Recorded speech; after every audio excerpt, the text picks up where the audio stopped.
Hello YouTube. Voilà, petite revue de la Petromax HK500. Donc alors j'ai vu pas mal de vidéos, je n'ai pas trouvé beaucoup en français, donc j'ai dit je vais faire la mienne pour en parler un petit peu. Donc là c'est du tout neuf, hein, donc je l'ai pas encore non plus en main bien. Donc aux premières impressions ça claire pas mal. Petit bémol, il n'y a pas de plage de réglage dessus, c'est soit à fond soit rien. Ça c'est juste l'utilisation, ce que j'aurais à dire. Niveau odeur, ben, j'aurais tendance à dire que ça sent un peu.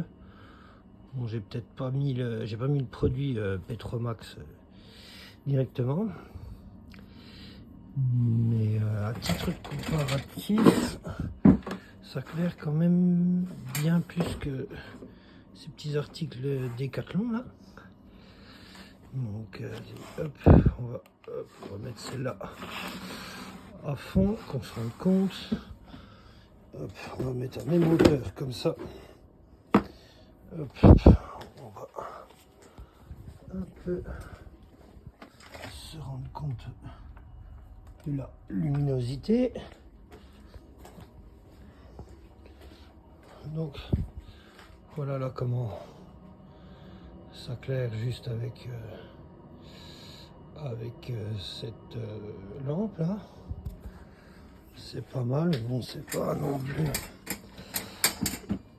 Alors hop, maintenant on va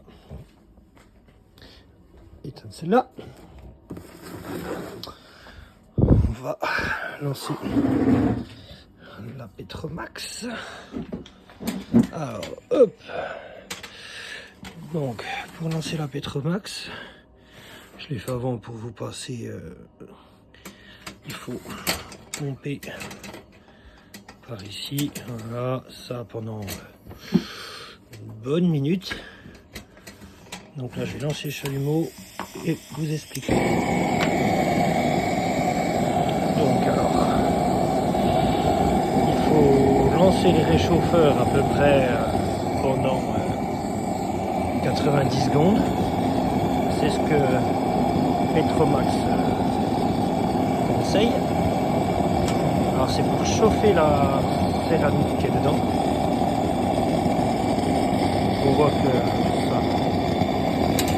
ça chauffe pas mal.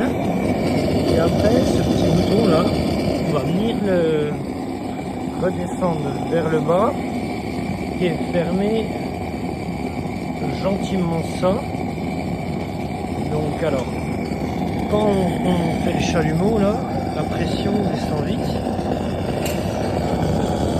Là typiquement, on a bientôt plus de pression.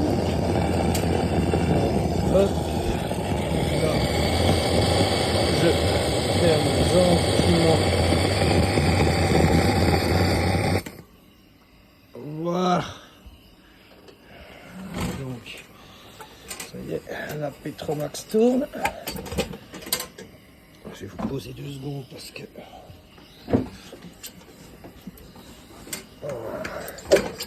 donc là, on pompe pas. Donc c'est pas mal de boulot quand même. Par contre, ce qu'il faut vraiment faire attention, c'est bien aux positions de ce tété là, parce que j'ai déjà essayé 1 ou 2 fois avec le truc en bas, ça fait de la merde, ça met du produit partout. Donc on monte, vous voyez, on va aller ça, un peu chier. Donc voilà. Hop. Donc, tac. Donc voilà, la lampe tourne. Hop. Clac. Voilà, on a vraiment une bonne luminosité. Hein. On a une bonne luminosité. On voit quand même un peu la différence avec l'autre.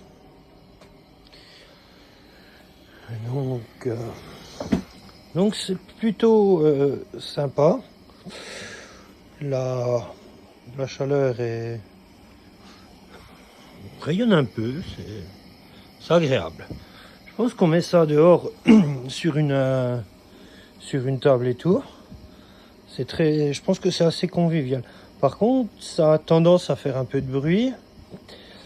Il faut bien penser. Bon, on voit quand même quand elle redescend en pression.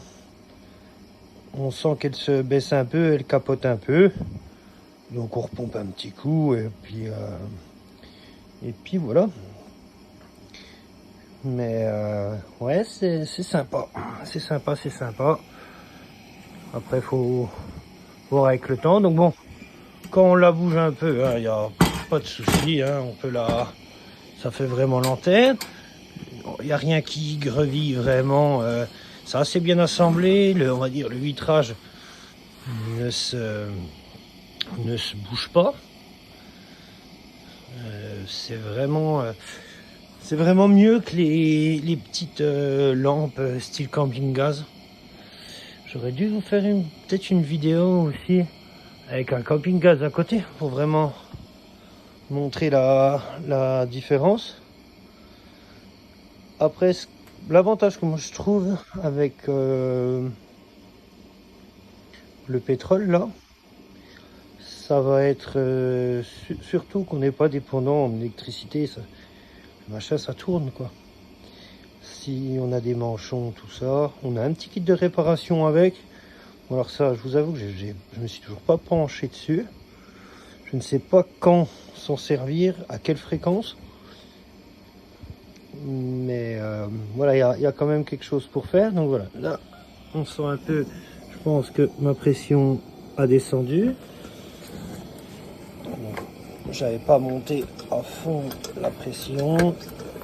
Normalement, la pression de service est de 2 bar 5.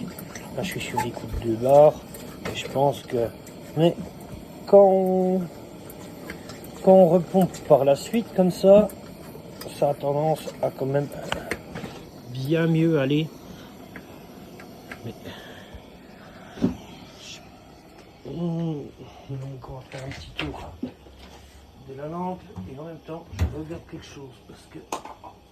Comme je vous dis, moi je fais une vidéo comme ça, mais j'ai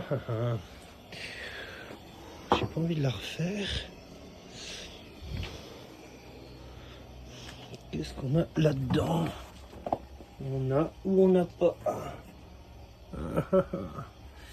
Eh ben, je ne sais pas. Elle doit être dans mon 4x4, la lampe à gaz. Bon, par contre, en intérieur, j'aurais tendance à vous dire que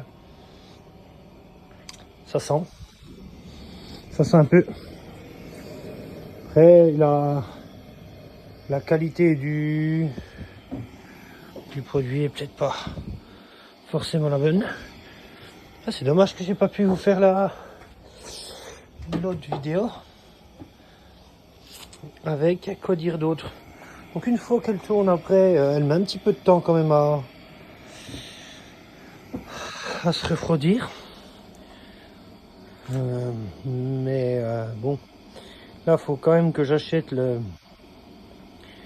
la housse qui va avec. Bon, ce qui fait chier, c'est qu'ils vendent ça cher. Mais je pense que ça sera mieux pour protéger le verre. Et voilà. Donc pour l'éteindre après, donc on va refaire un petit contraste, ça sera pas mal. On va faire vraiment, on va laisser là comme ça, même hauteur de tout. Mettre ça là à côté et je vais éteindre. Alors pour l'éteindre, il faut juste décompresser. On ouvre ça et la lampe va s'éteindre. Donc hop, donc là typiquement on voit bien la différence. Et voilà, bonne journée, j'espère que vous avez eu les infos, celles que je n'ai pas eues. Sinon vous pouvez toujours me envoyer un petit truc et puis je vous répondrai.